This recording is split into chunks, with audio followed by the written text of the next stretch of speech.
Our program is accelerated, it's full-time, and the idea is to essentially get through the training and get to the airlines as quickly as possible. Most pilots don't understand what career opportunities are available in the world of aviation. They're making career decisions based on advice from friends or posts on internet forums, meaning they are taking huge risks with their livelihood without having all the details. This podcast was created to help you understand the aviation industry so you can find your dream job. Let's get ready for Pushback. Here's your host and my dad, Nick Fialka. Hey, it's ready for Pushback and you found us, pilot. I'm stoked you're here. Today, we are talking about AeroGuard Flight Training. They are a really great flight school, and they provide a lot of really good training for people looking to knock out that ATP and get things done and get yourself moving, whether it's for your private pilots all the way up to ATP. They have a really great accelerated program, and James Constable is talking with us all about the organization. I will be talking to more and more flight schools so that people can get an understanding of a taste of each one, because I think it's really important. I think that you pick a flight school based on what your values are and what is important to you. And you need a taste of it. And that's what I'm trying to do here, talking to James, getting his thoughts on the school and really diving deep into it so you can have a good understanding before you show up day one. And I hope you find it useful. James is a great dude and just so thoughtful and very kind to offer his time to tell about the organization. And last but not least, let's have a quick word from our sponsors, because without them, we wouldn't have this awesome podcast. Hey pilot, it's Nick. I want to tell you about a great friend of the show, Timothy P. Pope. He's a financial planner and he's completely focused on the professional pilot. He's the kind of guy you want to go to for real talk to help you figure out your financial future. With so many upgrades and so many transitions and so many things going on, you owe it to yourself to give him a call. He'll help you design and execute really smart financial planning strategies, whether it's retirement planning, investment management, military transition, tax planning. He's a great financial planning partner. Timothy P. Pope, CFP, helping professional pilots make the most out of life. Give him a shout. All the information's in the show notes. You should definitely tell him I told you to call. All right, pilot, we are back with another interview episode. Really super interesting conversations going to be going on today with my friend James Constable from AeroGuard Flight Training Center. James, how are you, man? I'm doing good. Thanks for having me. Yeah, absolutely. I am stoked to talk to you and to dive into AeroGuard and talk to the pilot that's listening about what you guys are, where you guys are, what you have to offer, all the ins and outs of AeroGuard, because I think that you are a super compelling company that's doing a lot and pushing really hard. And James is the chief marketing officer for the company. So it's going to be all marketing stuff today, but we're going to pour really heavy into the pilots and give them a lot of value. So will you tell us a little bit about AeroGuard? Yeah, absolutely. So we've been here doing this for the past 20 years. So we focus specifically on training future airline pilots. So a lot of that history has been working directly with international airlines across the world. They send classes of pilots to us. We train those pilots and they return back to their home countries and they're ready to go. They fall right into the right seat. So we've been doing that for over 20 years, and that's kind of laid into a lot of our kind of organizational culture, processes, procedures, how we do things, how we think about things, etc. Like I said, it's all designed around making future airline pilots that are going to slip right into the airline and be ready to go and have great, long, and successful careers. So, over the past kind of 7 to 10 years, started doing more on the US side. But that same process kind of stands true, where we are getting pilots ready for their careers and building the best pilots that we can that are going to join the airlines and understand everything that's going on, be a pilot, be a leader, and understand everything that comes with that inside and out of the cockpit. Yeah. Now, what airlines do you guys partner with right now? Right now, so domestically, we have a partnership with SkyWest Airlines. So we work very closely with them. They're our kind of preferred regional airline that we work with. Internationally has been a bit of a roller coaster over the past few years. I can imagine. With everything going on with COVID. But like I said, we do a lot there. Right now that we're working with a lot is Cathay Pacific. So we recently put out an announcement of our kind of 5-year agreement with them. Essentially, what they're looking at and what I think everybody's looking at internationally is the fact that coming out of COVID, the landscape's changed. A lot of new pilots are needed. A lot of training is going to need to be done. And, they have very high standards and we aim to meet those standards. So we're working a lot with them at the moment. Man, that is so interesting to me. I work with a lot of former Cathay pilots that left during COVID because of the severe lockdown. So they're definitely looking for any qualified pilot that will fit in with their culture and be a good fit. So man, for sure. So a couple interesting things here, right? So you have international partnerships and you have U.S. domestic partnerships. So when you have people coming from all over the world to come train at your centers, what effect does that have, do you see, in your student group as they're getting that exposure, probably maybe for the first time ever, to other nationalities? Yeah, I mean, the big, advantage and the big payoff is that our goal is to make sure that everybody has a path to the airlines, right? So that's kind of what I said at the beginning around this idea that we train and prepare future airline pilots. So internationally, they need, let's say, 250 hours, commercial license. Largely, like I said, they're already kind of hired by the airline and they come over and join us. Obviously, the story is pretty different here in the US. So, students typically need 1,500 hours, 1,000 hours if they're going the restricted ATP route. So the big component that we do is we want to make sure that all of our students have a path to achieve that, right? It's not just a case of getting their commercial license and so long and good luck. We train through the CFI ratings, and then we offer a guaranteed role with us as an instructor. So essentially the aim here and our kind of mission statement as a business is to make sure that our domestic students are training through the program, becoming instructors with us.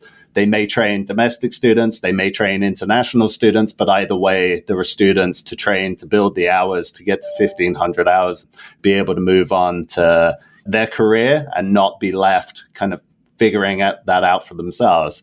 I think the other part that you kind of mentioned there, we have a pretty good culture around here, vibrant, a lot of different cultures here living and working together. But I would say kind of aside from any language, everything's English only and aviation and everything like that. But, language, food, that kind of stuff. Ultimately, what connects everybody is they're doing the same thing. They're learning to be pilots. There are literally hundreds of people on campus doing the same thing that they are doing, to learn from, to sit with, to, share their experiences and everything like that. So there's a big student body to learn from and maybe even get something explained 10 different ways until a concept clicks, or practice different things. Or I envision a situation not too far from now in the future, but 5-10 years from now, where these guys are applying for another job or a role or something like that. And the network that they've built, they're going to know people all over. And maybe the guy hiring across the table is someone that kind of came through here too. So frankly, I think the student body and everybody else that these guys are training with is a huge factor and a huge component that we're proud of as well. And, honestly, something I have no control or say over or anything like that, but, proud of these guys and the way they're able to work together and study together and all of that fun stuff. If I sign up, guy from nowhere, North Carolina, and I go to my first day of class, am I going to be sitting in a room full of people from all over the world? Typically, that first class would be with people from across the US primarily. So we have monthly starts. We do have 4 campuses across the US, but typical class size is probably going to be about 20 students. So the first day in class, you're going to be with probably around another 15 to 20 domestic US students, probably in a pretty similar situation to yourself. Maybe no prior experience, maybe coming in with a private pilot license, kind of got a taste of everything. And now, you want to jump full throttle into the career and kind of let's go kind of thing. Typically what happens with our international students, like I said, a lot of those are maybe sponsored by an airline. We have some international university partnerships as well. So there's various kind of things going on. Typically, they start together as their own kind of class and orientation because they're coming in their own classes of, let's say, 20 to 25 students. But then once that initial kind of class gets up and running, like I said, day one, you're going to have that initial kind of network of guys that you're going to be studying with. You're going to be going through this thing, et cetera, et cetera. But then on campus, it's a melting pot and everybody's here and working together and all of that kind of stuff. So there's a lot of cross-pollination. So you get a great opportunity to share. And I'm a food guy, right? Like my kids and our family goes to all the different other countries, restaurants everywhere. And that to me seems like whatever holiday is around and we're cooking whatever amazing food from some part of the world that I've never been to, like that to me, that's probably the most exciting thing.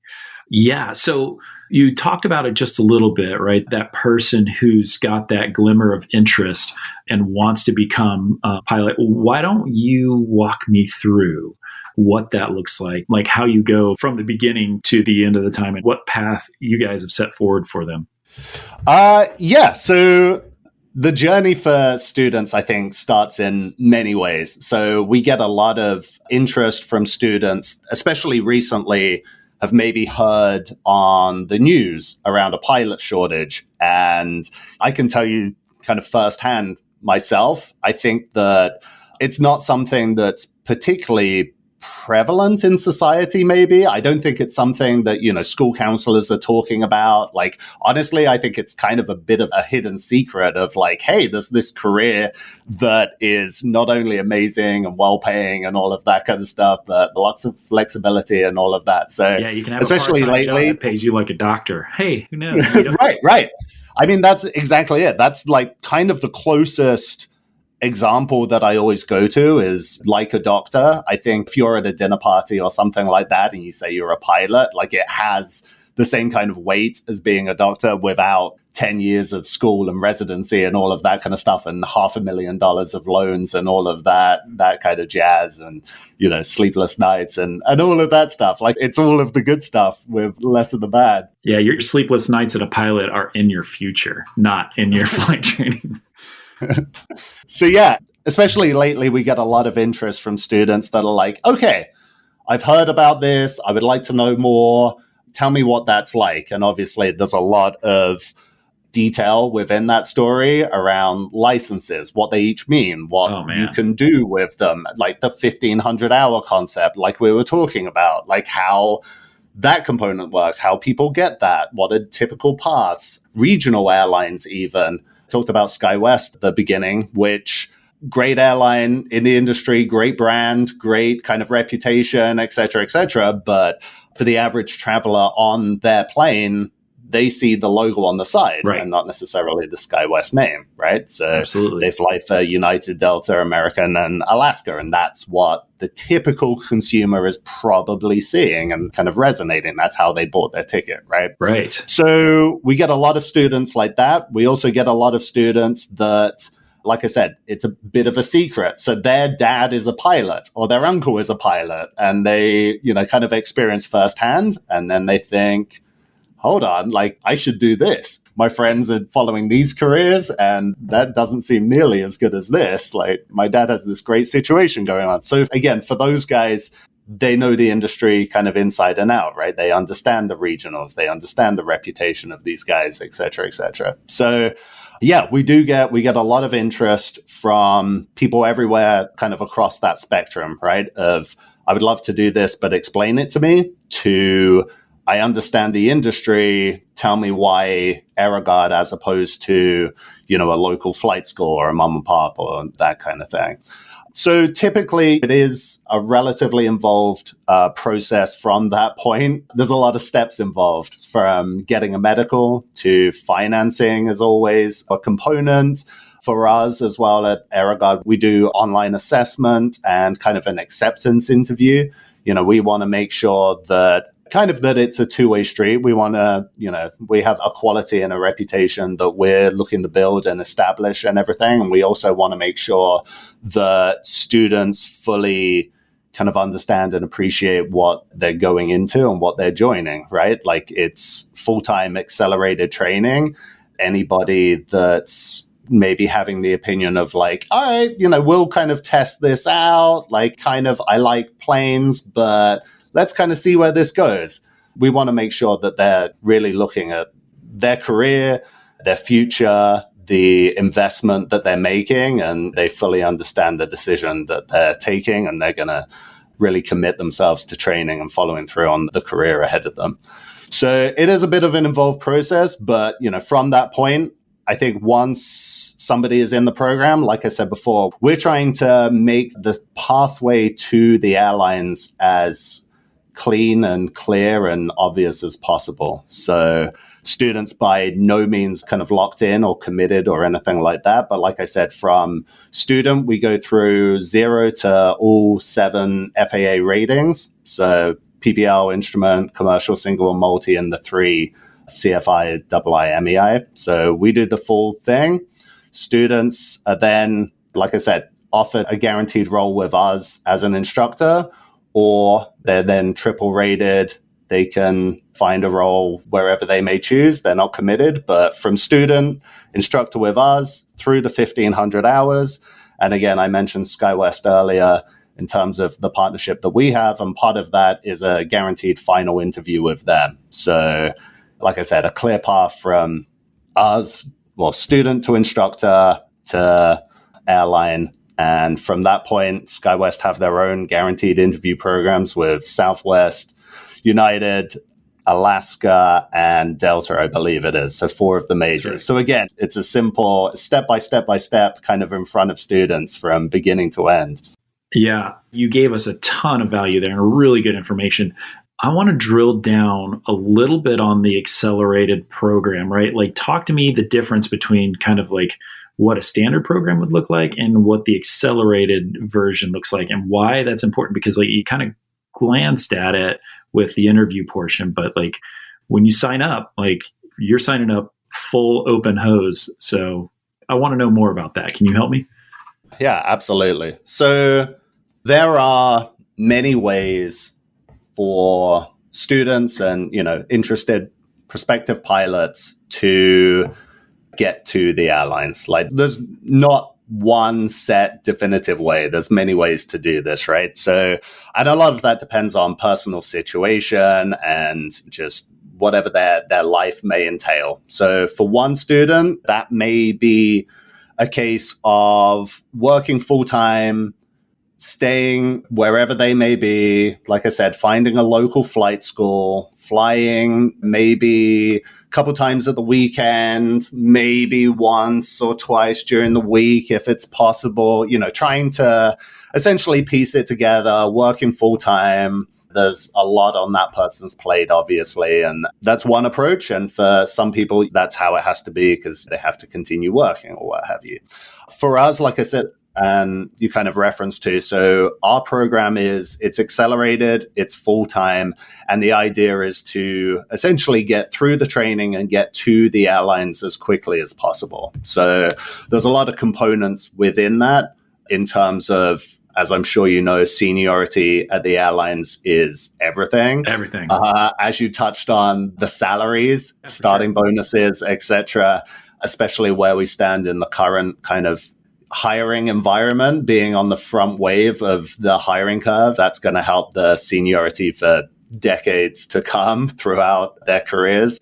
So, and then even just in terms of managing costs and everything like that, we know that the more kind of consistency and repetition that somebody has in a cockpit, ultimately the better that's going to be, the muscle memory, the repetition, flying, let's say 4 or 5 times a week or what have you, it's almost like you're doing it too often to kind of forget everything. So rather than jumping in a plane and kind of remembering what you did the lesson prior, which may have been a week ago, you kind of immediately continuing from where you left off and adding on the new skill, what have you. So yeah, our program is essentially accelerated, full-time committed, trying to go through that training, not in a rushed kind of format, but focusing on it and dedicating to that so that you're essentially preparing for your future career as best you can.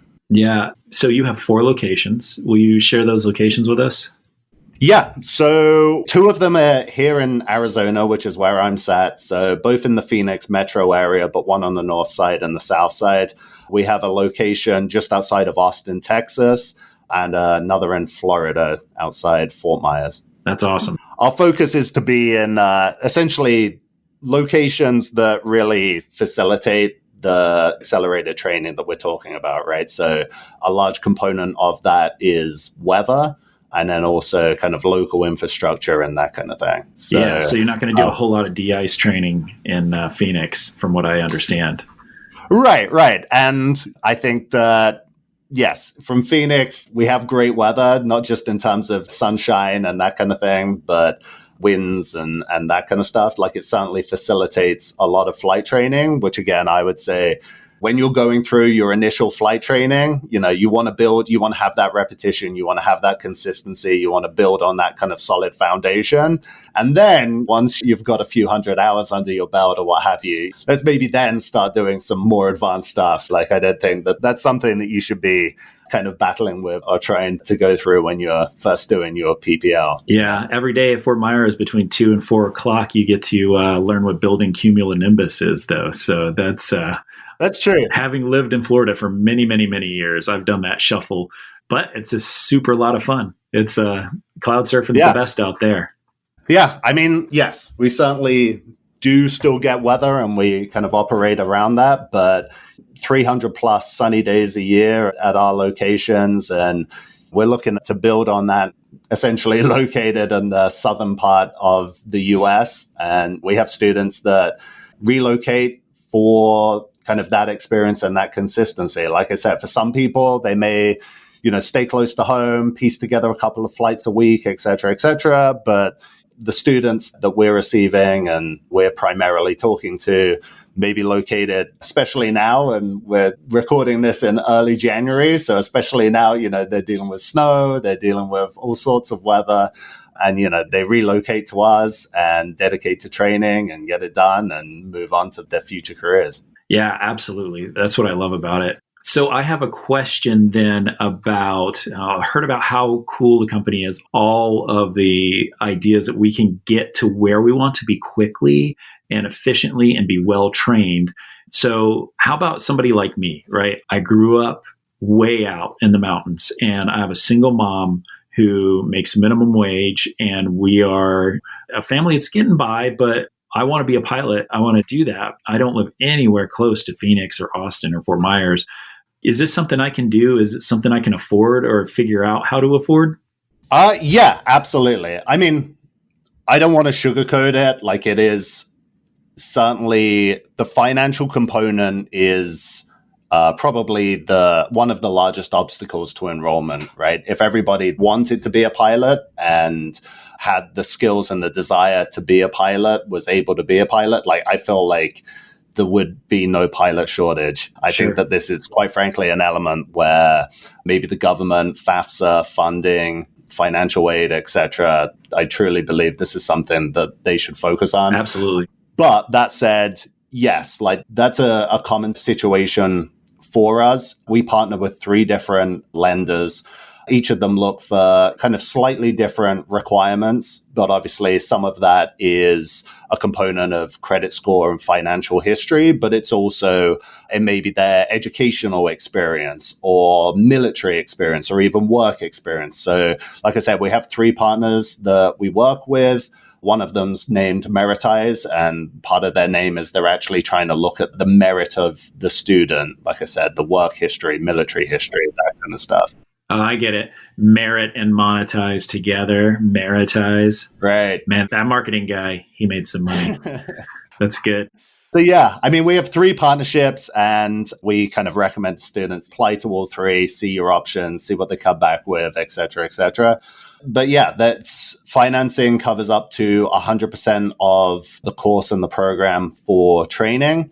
And then within that as well, we offer student housing at Phoenix location and our Texas location. And then also within that kind of financing, kind of a monthly kind of stipend amount to cover cost of living and that kind of thing. So we do have, like I said, 100% financing that is available. And that's for many students, they're able to utilize that and essentially go through that process based on the light at the end of the tunnel. I'm sure yourself and your listeners know all about the salaries, the sign-in bonuses, that kind of stuff. But at the same time, I would love to see, I guess, the industry or maybe the kind of government side of things really facilitate this more, because it's not necessarily easy for somebody to put that together. Yeah, absolutely. And I want to get Buttigieg on here and have a conversation with him about what can the U.S. government do to help foster more pilots who are interested, that need help making that stretch. So let's say I'm sitting at home, tired of working at Krispy Kreme donuts, and I want to just go fly and go do something that's going to change my life. How do I go down the path of meeting your team? Yeah, so I mean, we're pretty much everywhere under the name of Fly AeroGuard. So our website, flyaeroguard.com. We have a lot of information on there. I think a lot of resources as well. So like I said, depending on the kind of prior knowledge and the status of somebody that's looking into this career, we have information about us and the program, but we also have a lot of information around ways to build flight hours or what's restricted ATP versus 1,500 hours. We also have some various kind of learning components in there. So someone that's maybe going through their training on their PPL. So there's a lot of resources over there. There's a lot of things to look at. Also across social media, same handle. So Fly AeroGuard on Instagram, Facebook, Twitter. Take a look. Sounds like a pretty good marketing team you got there. I hope so. But again, a lot of it is honestly our students and our student base. So if you take a look at our Instagram, you'll see a lot of our students. We like to share a lot of student success. So when people are passing check rides, first solos, big events, we like to celebrate a lot of that. But there's a lot of information out there. But I also, we have a great team here, a team of enrollment advisors that can kind of explain this whole situation to prospective students. Like I said, some have grown up with the industry, with family member as a pilot or what have you, and others are trying to work this out together. So I can attest firsthand how kind of confusing some of this can be in terms of the different licenses and the 1,500 hours and the 1,000 hours, and do I need a degree, do I not, et cetera, et cetera. So we have a team here that people can call into and talk to and explain that whole kind of situation. And like I said, we try and make it as simple as possible, not just the career from student to instructor to airline, but also that whole process, finding an AME, going through all of the steps, working with our lenders, going through the kind of online assessment and interview that we do, just trying to make that whole process as simple as possible and make sure everyone, really understands the career and the opportunity ahead of them. Yeah, I think that you kind of said it there. If you want a holistic kind of all-in-one solution to get it done and get yourself moving, like this is a great place to start, because everything's been vetted, everything's been chopped, and you've been able to what works, and you've got a track record to show it. So exactly. It's a tried and true process. Like I said, I understand everybody has a different path in their life. And for some, that may be staying close to home, working with the local school, going through CFI, et cetera, kind of being maybe the only commercial student at a flight school or something like that. But yeah, for us, like I said, the resources that we have here, one of which is honestly our student body and the relationships and the learning together that they're going through. Like I said, tried and true path of not just 20 other students that you're going through a rating with, but also couple hundred students on campus that are doing the exact same thing or did it 6 months ago and can kind of give you some insight, or years from now, working from the airlines, you're making those connections and everything. So yeah, absolutely. Like tried and true and just kind of clear pathway, right? In terms of, all right, I've got my licenses, I've got 250 hours under my belt and I got a commercial license. Like, now what? Try and figure that out. Like, we try and make sure that there's a clear path for everybody. That's ultimately what we're here for, and what we care most about is success of our students. Yeah, and if you've already been there, you're an AeroGuard success story and you're crushing it, making tons of money in the airlines, how about reaching back down and giving a scholarship to another kid that wants to? Like, give them a call. I'm sure they'd listen to you. Man, James, thank you so much for talking to us about AeroGuard and all of the aspects of it. I'll put all the information in the show notes so that the pilot can reach out to you guys, learn that information, ask those questions, and just kind of continue to feed that hunger to get down there. So thanks a lot, man. This was great information. I think the pilot's really going to find a lot of value in it. You're awesome. Thank you, dude. No, thank you. I certainly appreciate it. And anytime you want to talk more, like, honestly, I love talking about this stuff, and it's such a fun, exciting time in the industry. It's such a great opportunity for anybody who's considering this as a career. Like, I truly, it's a phenomenal opportunity that, quite frankly, I don't think comes around all that often, right? Yeah, this is the time and this is it. So for the pilot listening, like, get your stuff together. Let's get moving. Stop sitting there and get moving. James, you're awesome. Thanks, man. All right. Thanks a lot. Hey, before you jump out of here and go on to the next podcast, can I ask a big favor?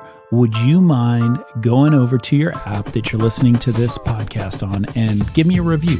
Give me a 5-star review if you love it. Give me a 1-star review if it totally sucks. Put a comment in there, something that is helpful. It helps me. It helps get the word out there. It helps people find the podcast, and that's super cool. If you don't do that, maybe you could just share the podcast with a friend. Tell a buddy who's trying to figure it out, trying to sort out this pilot dream of theirs and get a little bit further. That is super awesome as well. Last, if you don't do either of those two things, how about this? Find a way today to make yourself 1% better. Do that thing that you've been putting off. Put your foot forward, make movement, get yourself going, get that inertia that you need to succeed in this industry. So that's your choice. Leave a review, tell a friend, or make yourself better. Either way, it's all a good choice. And I'm super stoked you're listening, and I will see you on the next episode. The statements made on this show are my own opinions and do not reflect, nor are they under any direction from my employer.